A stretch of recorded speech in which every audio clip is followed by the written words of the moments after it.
Magandang gabi sa inyo lahat. Tayo ay manalangin. Aming Diyos, kami ay nagpapakumbaba at nagpapasakop sa inyo at humihiling ng inyong mayamang awa at grasya sa aming pong muling pagbubulay-bulay ng iyong salita. Tunay nga na ikaw ay dakila, ikaw ang Diyos na kumakausap sa amin at gusto namin, Lord God, na muli ay makarinig kami sa inyo. Marinig namin ang boses mo at hinihiling namin ang banal na spirito na siyang magbibigay ng iluminasyon sa amin. At ito ay para sa iyong kapurihan at sa edipikasyon ng iyong iglesia. Itong aming samod dalangin kay Kristo. Amen. So Galatians 5 na tayo. At ating aaralin ang first 12 verses 1 to 12. So aking babasahin sa NIV. It is for freedom that Christ has set us free. Stand firm then, and do not let yourselves be burdened again by a yoke of slavery. Mark my words, I, Paul, tell you that if you let yourselves be circumcised, Christ will be of no value to you at all.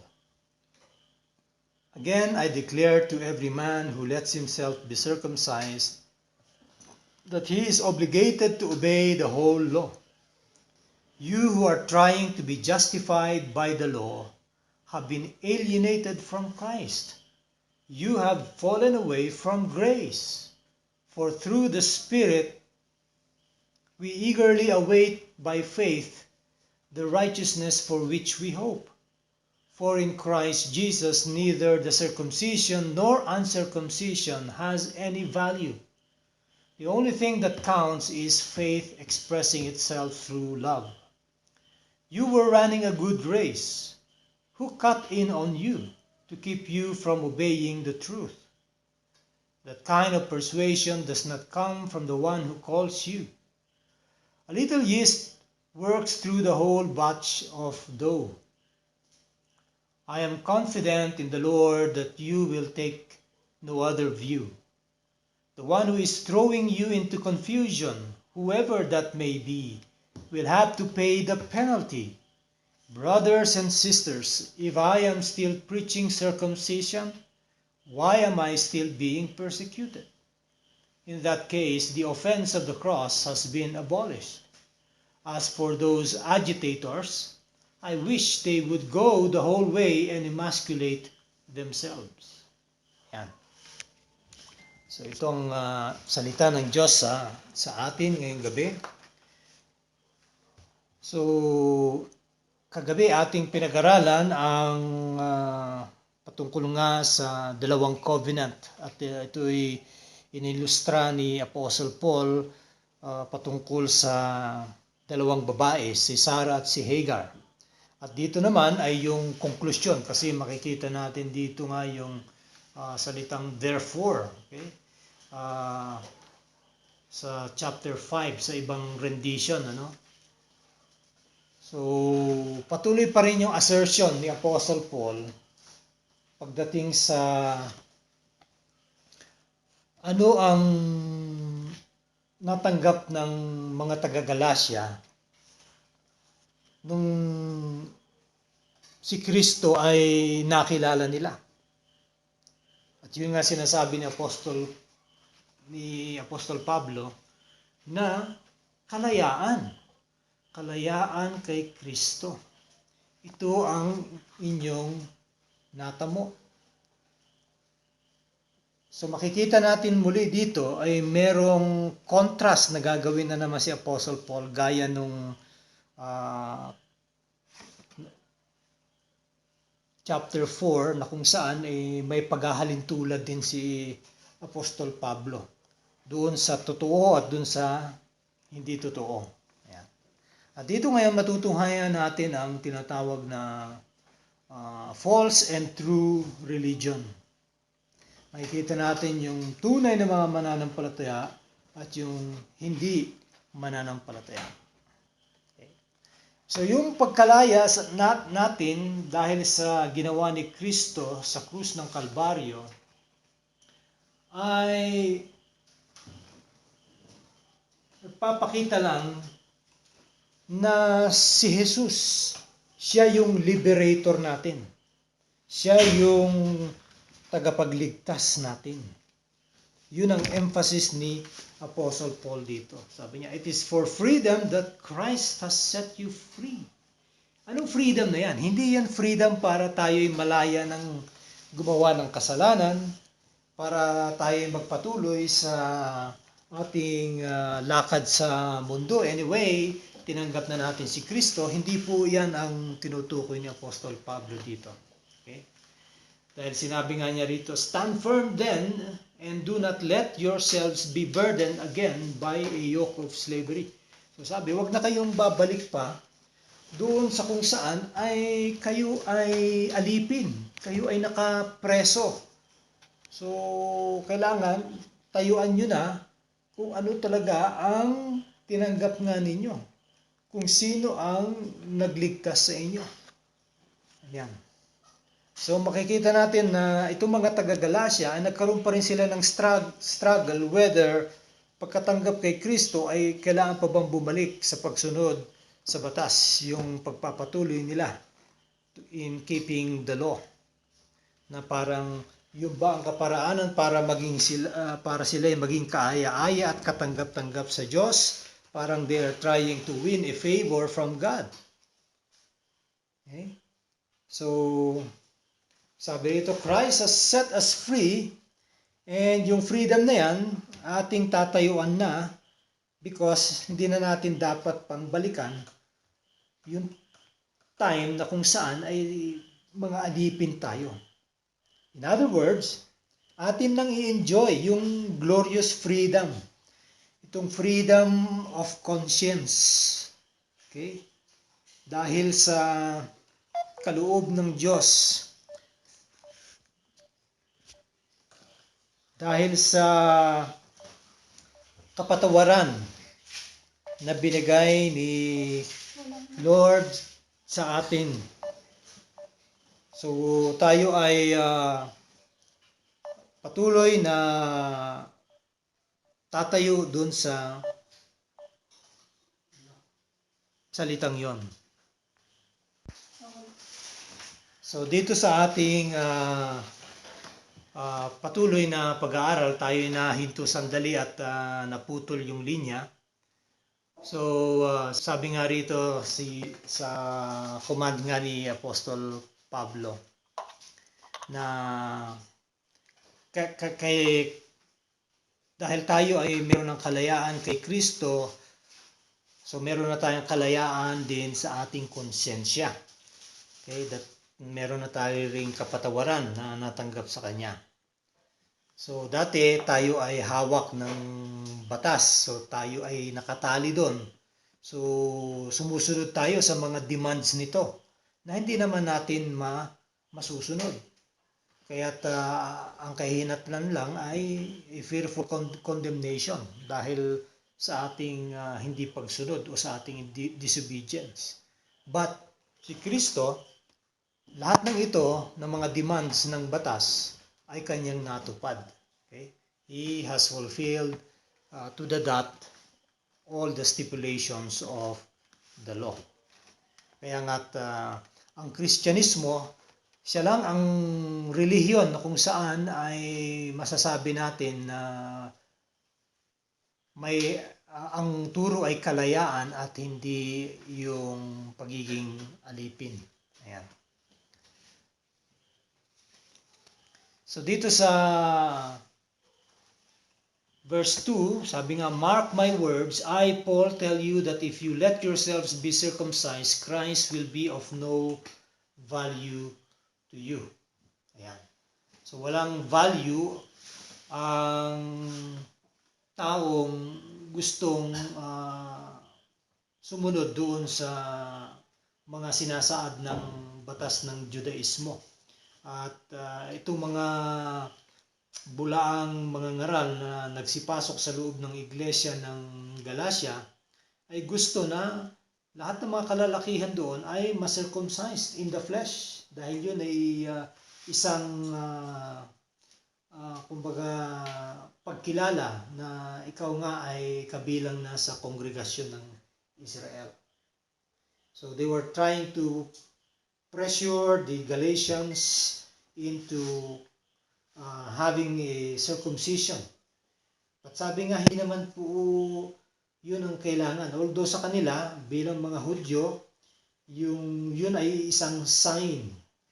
Kaya't yung ceremonial rite na yan ng pag-circumcise ay hindi lang ritual, kundi merong theological impact. Okay? Ibig sabihin lang yan, kapag tinuloy mo yan, then ibig sabihin yan, mauuwi yan sa pagsunod mo rin sa mga sinasaad ng batas ni Moises. Kaya't doon gustong ipaliwanag ni Apostol Pablo at hikayatin ang mga taga-Galacia na hindi na dapat tayo babalik dyan. Okay? So he warns them, sabi nga niya in 3 sentences na ang result ng kanilang pagsisircumcise ay sabi nga walang patutunguhan. Sabi nga rito, I tell you that if you let yourselves be circumcised, una, Christ will be of no value to you at all. Okay? Tapos, pangatlo, pangalawa sa verse 3, again, I declare to every man who lets himself be circumcised that he is obligated to obey the whole law. Mapipilitan siya ngayon na sundin yung buong batas na kung saan ay hindi na mo naman masusunod. Okay? At number 4, verse 4, pangatlo, you who are trying to be justified by the law have been alienated from Christ and have fallen away from grace. So tatlo yun. Okay? Una, sabi nga, mawawalan ng saysay ang Panginoong Hesus sa buhay ninyo. Sa verse 2. Tapos, ikaw ay malalayo sa Panginoong Hesus. At ikaw ay mahuhulog sa grasya ng Panginoon. So kung ipagpipilitan mo na idagdag ang circumcision, talagang mawawala si Kristo sa iyo. Ang ibig sabihin lang nun ay hindi mo naintindihan ang Ebanghelyo. Hindi sa mawawala ang kaligtasan mo, kundi hindi ka paligtas in the first place. Yun ang punto ni Apostle Paul dito. Kaya kung tunay kayong mga ligtas, kayo mga nasa loob ng iglesia ng Galacia, ay kailangan yung timbangin ng maigi itong pinapasukan nyo. Hindi yung basta susunod na lang kayo sa mga sinasabi ng mga taong pumapasok sa loob ng iglesia. At yan din naman ang turo sa atin ni Apostol Pablo sa Acts 17 nga na sabi nga niya, buti pa yung mga Bereans. Kasi ako na mismo yung nagtuturo, pero hindi nila ako basta pinapaniwalaan, kundi kanilang sinasaliksik ang salita ng Diyos at tinitingnan kung ang mga turo ko ba ay hango sa salita ng Diyos at tama ang aking pagkapaliwanag doon. See? So ganoon din tayo rito sa loob ng iglesia, hindi tayo basta maniniwala porque may taong tatayo sa harapan tas magtuturo. Kung tayo'y walang kaalam-alam sa salita ng Diyos, itatango lang tayo. Tayo'y maliligaw, tayo'y madadala ng mga persuasions ng mga taong ito. Kaya hindi dapat tayo basta-basta na lang makikinig at tatango dahil sa itong mga nagsasalita ay kilalang pastor or mga kilalang mga celebrity pa na pastors from other churches, even foreign pastors, tayo'y naiengganyo at nadadala sa kanilang turo. Pero kailangan tingnan muna natin, tama ba yung turo na kanilang ibinibigay. Kaya dito, yun ang gustong mangyari nga ni Apostol Pablo. na makita ng mga taga-Galasya, oo nga, tinanggap na natin si Kristo, may kalayaan na tayo, tapos bakit tayo pinababalik sa pagsunod sa batas na kung saan tayo muli ay magiging alipin ng batas? Okay? So yan. So, pagka nagdagdag ka ng kahit ano kay Kristo, whether yan ay mabubuting gawa o yan ay pagsunod sa anumang mga regulations o rules sa loob ng iglesia, you lose Christ. Sabi nga, mawawala sa iyo si Kristo. Hindi sa mawawala yung salvation mo. In the first place, hindi ka ligtas dahil hindi mo unawa ang tunay na ebanghelyo. Kaya nga, paulit-ulit kong sinasabi, salvation is by grace alone, through faith alone, in Christ alone. Okay? So tayo magpapatuloy dito sa verse 5 naman, makikita natin na nag-change ng pronoun si Apostle Paul. Una, you, ang kanyang ibig sabihin yung mga kausap. Okay? Dito naman sa is we, meaning to say, kanya nang nasama ang kanyang sarili kasama ng mga taga-Galasya tungkol dito sa mga sasabihin. For through the Spirit, we eagerly await by faith the righteousness for which we hope. For in Christ Jesus, neither circumcision nor uncircumcision has any value. The only thing that counts is faith, expressing itself through love. Ayan. So dito sabi nga, pinapakita na may emphasis si Apostle Pablo patungkol sa verses na ito sa pananampalataya. At ito ang kanyang binanggit. Una is, by faith we wait. Anong hintayin natin? Okay? Ito yung hope of righteousness. Okay? Ito yung righteousness for which we hope. Okay? So, yung expectation nung future na ang ibig sabihin lang is that yung justification natin ngayon ay meron pang kalakipyan na future expectation. That is, yung tayo ay mabibigyan ng glorified body. We will be glorified after being justified, and now we are in the process of sanctification. We await for that time of glorification, the expectation for the future, okay? For spending eternity with Christ in heaven, na makakasama na natin ang ating Panginoon pang magpasawalang hanggan. So yan ang una. So hindi tayo naririto para mabuti at ipagawa ng mabuti, yun ang ating magiging passes para tayo'y makapasok sa langit. Hindi po yun. Okay? Sapagkat yung ating final glorification sa langit, ito ay kaloob din ng Diyos, libre dahil sa ginawang pag-justify sa atin ng ating Panginoon, ang pagiging matuwid natin sa harap ng Diyos. Kaya sa ating pananampalataya, sa ating pagtitiwala kay Kristo, sa kanyang pagkapako sa krus, at sa kanyang pagkamatay at pagkabuhay na muli, ating hinihintay ngayon itong righteousness for which we hope. Hindi yung hope, sabi ko nga, na kagaya ng sa mundo na nagbabakasakali. Hindi. Ito ay may kasiguraduhan. There is certainty in this word hope. Pangalawa, in Christ, sabi nga rito, what matters is faith. The only thing that counts is faith expressing itself through love. So again, Paul denies the false teaching. Dahil nga sinasabi na hindi kailangan gumawa kayo ng mabuti kasi yun idadagdag nyo sa pananampalataya. Hindi ba't yan ang mga katuruan ng halos lahat ng religion?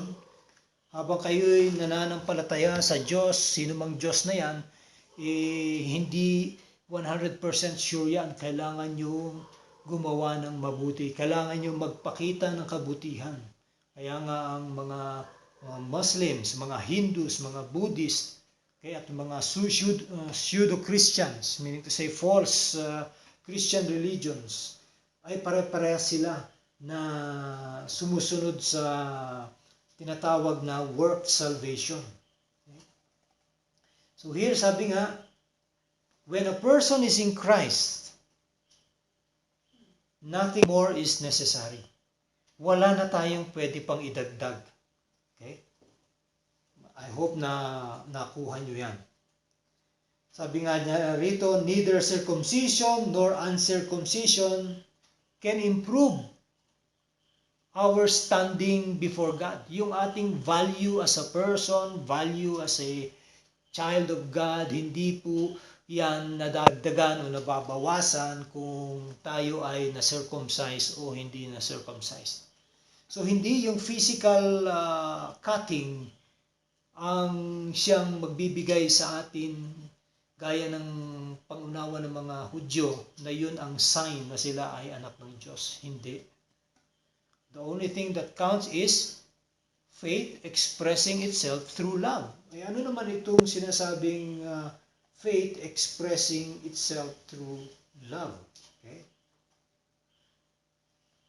So, hindi ibig sabihin na hindi na tayo gagawa ng mabuti. Hindi ibig sabihin na tayo gagawa na lang ng kasalanan dahil anyway, bayad na tayo ng dugo ni Kristo. Hindi rin po yan dahil wala pong binabanggit na ganyan si Apostol Pablo sa lahat ng kanyang mga sulat. Actually, may warning pa nga siya. Sabi nga niya, may it not be so. Certainly not. Diba? Ibig sabihin, God forbids. Kung ganyan ang pag-iisip ninyo. So, sabi niya rito, sa verse 5, for in Christ Jesus neither circumcision nor uncircumcision has any value. The only thing that counts is faith expressing itself through love. Okay. So here makita natin that the Christian life is not only a life of faith, it is a life in the Spirit, and the Holy Spirit who indwells us produce good works of love.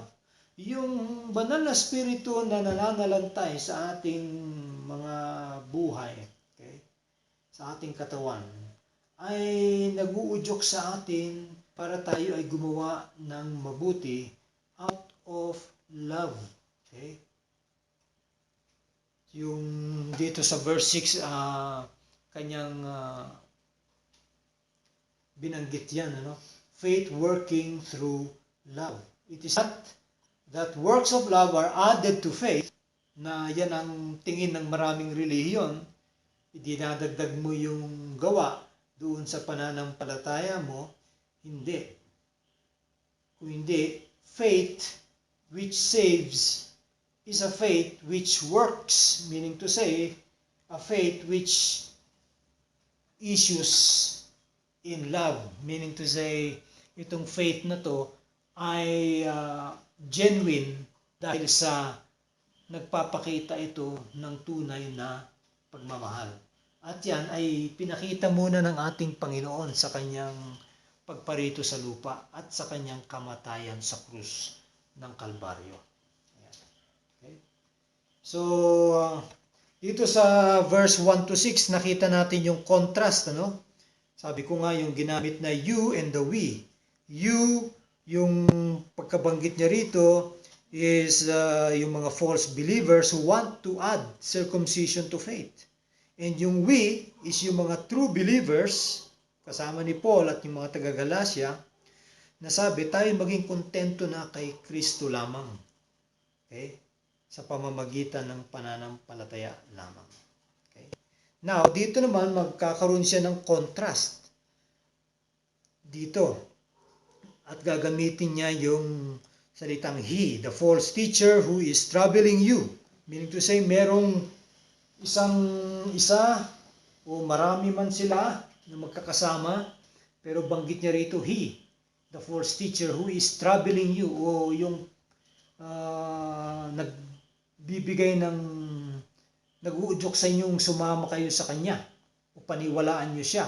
At ako naman, sabi nga nun. So, ibig sabihin, may contrast ngayon dito sa false teacher na ito at kay Apostle Paul. Kaya ito ngayon ang kanyang gagawin na contrast. Siya na nagtuturo ng katotohanan ng Diyos as against dito sa false teacher. So, sa verse 7 sabi, you were running a good race. Sabi, ang ganda na. Nung na-receive nyo ang ebanghelyo ng aking itinuro, ang ganda na ng takbo nyo. Ginawang analogy ni Apostle Paul dito, yung pagtakbo, yung track and field, na sa arena o dun sa stadium, sa track and field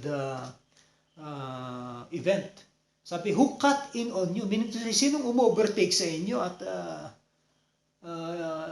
nasira yung momentum nyo? Parang ganun. To keep you from obeying the truth.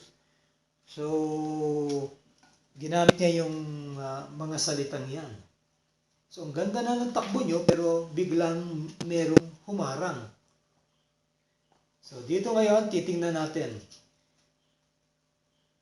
Ite-trace ni Apostle Paul yung saan ba nanggaling ang mga false teachings na yan. Yung origin, yung effect naman yan, at ano ang katapusan ng pagsunod sa mga maling katuruan na yan. Okay. So una, titingnan natin yung origin. Sabi sa verse 8, that kind of persuasion, yung ginagawa ng false teacher, does not come from the one who calls you. Sabihin, yung nagpipilit sa inyo na sumama kayo sa kanya, ay hindi naman po iyan turo nung Diyos na tumawag sa inyo. Meaning to say, hindi galing sa Diyos yung ebanghelyo na pinapangaral niya. Kasi hindi tunay na ebanghelyo yan. At sabi niya rito, a little yeast works through the whole batch of dough. Okay? So, makita natin na kapag ang isang iglesia nakinig sa isang bulaang mangangaral at yung buong iglesia ay naapektuhan at na-persuade at na-attract, sabi nga, delikado ang lagay ng iglesyang yan. Dahil nga, sabi, parang isang bulok na kamatis sa isang basket ng punong-puno ng magagandang kamatis. Dahil lang doon sa isang bulok na kamatis na yun, ay mahahawa niya ang lahat para mabulok. So, ganun din ito.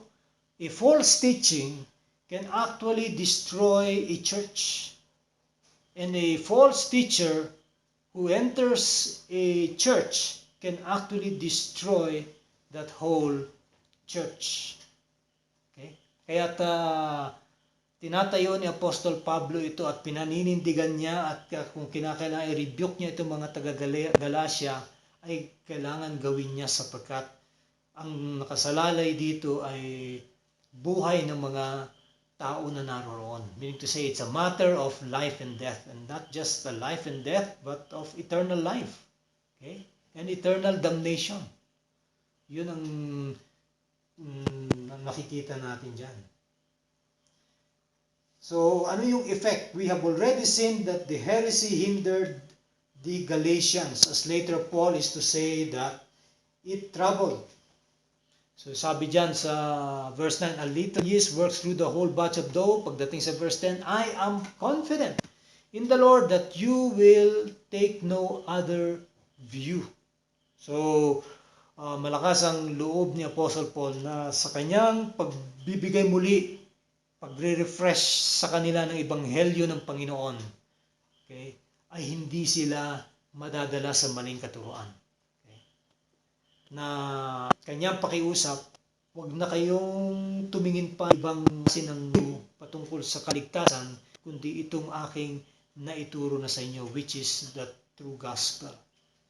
The one who is throwing you into confusion, sabi nga, whoever that may be, kung sino man siya, will have to pay the penalty. So, malaking sasagutin ng isang false teacher balang araw kapag meron siyang mga nalinlang o nailigaw na mga tao. Okay, nasama niya sa kanyang perdition, sa kanyang paglalagi sa impyerno. Kaya't kawawa ang isang mga ngaral na gano'n. Kaya sabi nga sa Bible, at ito naaral na natin na yung mga nagtuturo, they will be judged more severely or strictly. At kung mali ang tinuturo mo, ikawawa ka sa Diyos balang araw. Okay? The error of the false teachers was spreading in the Christian community until the whole church was becoming contaminated. Yan yun eh. Kaya nga pag nakontaminate na ang buong iglesia, wala na. Kaya nga maingat tayo, no? Maraming mga katuruan na nasa loob ng mga evangelical churches na maganda ang unang takbo ng church na yon, pero dumating yung panahon after many years, yung iba matatagal na, umabot pa ng 100 years na very Bible-based sila, and now napasukan sila ng mga bulang mga ngaral, at ngayon lumihis na sila sa turo ng ebanghelyo. O kung hindi man sila lumihis per se sa Bible, pero yung turo ibang gospel na ang tinuturo. Hindi na yung true gospel. Andiyan na yung prosperity gospel, yung social gospel, at kung ano-ano pa. Kaya kailangan natin mag-ingat. Okay.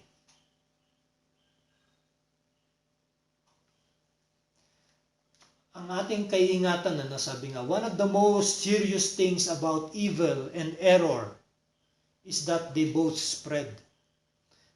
Ang kasamaan at ang kamalian, mabilis yang lumaganap, mabilis yang talagang maghasik at magyakag para sumama ang mga tao sa ganitong klase ng turo. Yan. So verse 10, sabi, I have confidence in the Lord that you will take no other view than mine, and he who is troubling you will bear his judgment, whoever he is. So, may kalalagyan yung mga bulaang mga ngaral, at yung sabi ko kanina sa inyo. Sila ay paparusahan ng Diyos, at sila ay maglalagi dun sa walang hanggang kaparusahan. Okay? So, concern si Apostle Paul dito sa pagkasira ng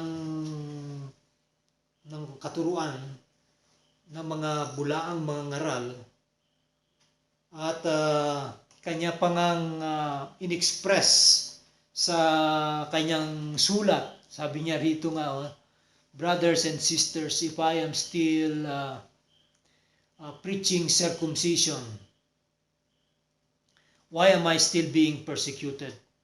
So meaning to say, meron palang ginawa itong mga bulaang mga ngaral na ginamit pa si Apostle Paul, na si Paul mismo ay nagtuturo nito na tayo ay bumalik sa batas, na tayo ay magpa-circumcise, na nire-refute ngayon ni Apostle Paul. Sabi niya, hindi ko kayo tinuturuan ng ganun. Wala akong tinuturong ganun. Kasi kung totoo man yan, na ako'y nagtuturo niyan, bakit ako pine-persecute pa hanggang ngayon? Bakit ako inuusig ng mga Hudyong ito, ng mga kung sino-sino mga taong naghahanap at gusto ako patayin? So, pagka ganon, ibig sabihin, mawawala na yung offense ng cross. Dahil sabi nga, ang gospel is already offensive. Hindi na po natin kailangan pang dagdagan yung offense nun, kasi offensive na yun. Offensive yun kasi tinatamaan yung pride ng tao. Kapag sinabihan mo na makasalanan at hindi mo kayang iligtas ang sarili mo at merong magliligtas sa iyo, walang iba kundi ang Panginoong Hesus, kaya ko naman gawin ang lahat para ako'y makapasok sa pintuan. Yan ang problema dito sa ganitong turo na pinababalik pagsunod sa batas. Kaya sabi nga ni Apostle Paul, mawawalan ng saysay yung gospel kapag ganyan na tayo'y babalik sa batas. At sinabi nga niya rito, yung aking ituloy nga na mensahe, sabi na meron pang sinulat si Apostle Paul dito laban sa mga nagtuturo ng kamalian. Sabi niya, as for those agitators, I wish they would go the whole way and emasculate themselves. Biro mo, talagang very straightforward si Apostle Paul. Sinabi niya na itong mga nagtuturong ito, Kung ganun din lang na sinasabi nilang importante ang circumcision, hindi lang magpa-circumcise, magpa-castrate na lang sila. Kumbaga magpaputol na sila ng kanilang ari. Parang mga eunuchs, yung kung saan yung mga eunuchs kasi at yung mga ibang mga pagan na followers, they try to emasculate or castrate themselves dahil sa kanilang paniniwala na ito yung Diyos na aking susundin. At sinasabi ni Apostle Paul, kung itong mga to, ganun ang kanilang paniniwala, hindi lang tuli, kung hindi talagang putulin na nila ang kanilang ari para nang sa ganun talagang magtuloy-tuloy na. Now, anong ibig sabihin dito ni Apostol Pablo? Okay? So, dito makikita natin na yung pagkasabi ni Apostle Paul is that itong mga makasalanan na to, itong mga rebels, sila ay under na sa puot at galit ng Diyos. At hindi nila kayang iligtas ang kanilang sarili. At kung sila ay magpipilit sa kanilang paniniwala, might as well, sabi nga, hindi lang sila mag-preach ng circumcision, but they better castrate themselves. So medyo may parang malicious ang dating ni Apostle Paul, but he is actually very serious about this. Na ibig sabihin, gumaya na lang kayo doon sa mga pagano na nagpapaputol ng kanilang ari dahil sa pagsunod nila sa mga Diyos-Diyosan nila. So, Paul was talking about the true religion and the false religion here. Okay? So, binanggit niya to para nang sa ganoon itong mga taga-Galasya ay magising sa kanilang pagkabulag, okay, sa mga nagtuturo sa kanila ng mali. Ngayon sa panahon natin, lalo ngayon, we are in the age of tolerance. Yung parang hayaan lang natin, sige, pagbigyan na lang natin, mga ganyan. Pero si Apostle Paul, nung time na yon, talagang straightforward siya. At ang mga tao ngayon, sinasabi nila, well, wala namang masama. Mas maganda nga kung we have best of both worlds.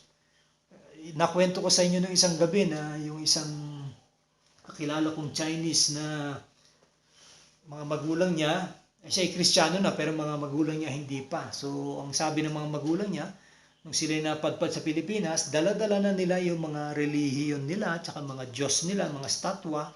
So, dala na nila. Ngayon, napunta sila sa Pilipinas, napunta sila sa isang Catholic Church, so tinanggap na rin nila si Kristo. So, yung mayroon silang statwa ni Kristo sa bahay. So, nagsisindi sila ng insenso. So, sa kanila, they want to have the best of both worlds. So wag tayo makipag-away, wag tayo kumbaga debate. Tanggapin na lang natin kung ano yung binibigay sa atin ng mga tao diyan. Sige, okay lang, basta importante na please natin ang bawat isa. Pero mali yun sa turo ng ebanghelyo kasi you cannot please God and at the same time please man. You only have to please God, and at times, lalo pag gospel truth ang pinag-uusapan, talagang mapipilitan na magagalit sa iyo ang tao. Lalo na yung taong hindi nga mananampalataya. Okay? Dahil nga sa kanila, importante sa kanila yung human achievement. Yung magagawa ng tao by their own good works. And so, ito yung tinatawag na religion of the circumcision. While Christ stands for a religion of divine achievement. Meaning to say, hindi achievement ng tao, kung hindi ito ay gawa ng Diyos. Yung ginawa ng Diyos sa krus ng Kalbaryo sa pamamagitan ng kanyang bugtong na anak na si Jesus. So, circumcision means law, works, and bondage. Yan. Christ means grace, faith, and freedom. So, every man must choose. Ibig sabihin, pipili ka. Saan ka rito? Hindi ka pwedeng sa gitna lang ako to have the best of both worlds. Hindi pwede. Either kasama ka namin or hindi ka namin kasama. Either kasama ka ng mundo o ng circumcision or kasama ka namin kay Kristo sa grasya, sa kalayaan. O gusto mo dun sa pagiging alipin, sa batas, at sa paggawa. So, pipili ka. Yun ang punto dito ni Apostle Paul. Kaya nga sabi, there is no third alternative. Yung doon ka lang sa gitna. Hindi po. In this life, sabi nga, especially when it comes to our eternal life, you have to choose whether you are in Christ or you are not in Christ at all. Okay? Kaya't kung patuloy tayo na magpipilit sa ating mga gawa, sa ating pagsunod sa mga rules and regulations, sa mga batas, sa mga relihiyon, at hindi natin titingalain ang ginawa ni Jesus sa krus ng Kalbaryo, sabi nga, walang ibang pupuntahan yan, kundi ang walang hanggang kaparusahan. Kaya nga sa mga Kristiyano, na mga nakakilala sa Panginoon, tayo ay nahahambol, na nakakapagpakumbaba ng puso ang malaman natin na tayo ay makasalanan at hindi natin kayang iligtas ang ating sarili. Kaya tayo ngayon ay lumuluhod, naninikluhod sa ating Diyos, sa ating Panginoon, sapagkat siya ang gumawa ng kaparaanan para tayo ay maligtas. So, magandang gabi sa inyong lahat. Dito po tayo magtatapos sa ating turo ngayon.